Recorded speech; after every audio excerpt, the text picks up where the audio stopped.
when the Francis Scott King Bridge collapsed last week. They were hard workers laboring in the middle of the night. Ford said today it's delaying production on an electric SUV. Tesla earlier this week said that its sales are plunging. Do these types of developments make the administration rethink their EV policy? No, not at all. Look, when it comes to EV sales, they are reaching record highs.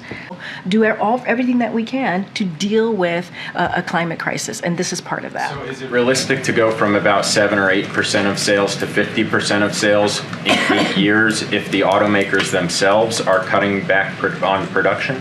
We believe, and we've seen that U.S. manufacturing jobs have increased. Jobs have indeed increased.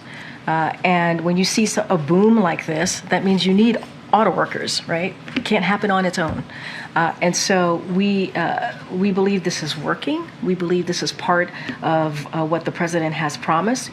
Question about yesterday's call with President Xi. If President Biden is concerned enough about TikTok to bring it up on a call with the president of China, why is he and why is the vice president, why are they still making videos for TikTok?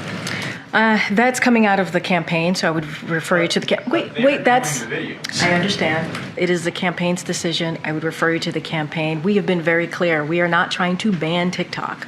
We're not trying to ban TikTok. We're talking about a divestment. We've talked about not banning, divesting, not banning, divesting. So we want to be very clear about that. Go ahead, Karen. And then Xi reportedly told President Biden during their summit in San Francisco that Beijing plans to reunify Taiwan with mainland China.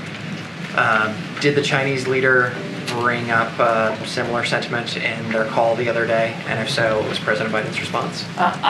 Certainly Taiwan came up in the context of the call. There's not a single discussion that we don't have with senior leaders in the PRC where we don't talk about Taiwan. Of course it came up. I won't characterize President Xi's comments, but I can tell you that President Biden was very, very clear that nothing's changed about our one China policy. We don't support independence for Taiwan, but we also don't want to see the status quo changed in a unilateral way, and certainly not by force. Okay, I'm going to take one more. It's been a while, Karine. Okay, go ahead. Thank you very much. I appreciate you calling. I have thoughts, but I'm going to keep my thoughts to myself. Thank you very much. No, go ahead. You are correct. It's been a while, so go ahead. Thank you. I'd like to ask you about press freedom and then about a significant White House personnel matter. About press freedom, our government appears to be closer to potentially extraditing Julie and Assange. Press freedom groups say that the case threatens to criminalize our profession.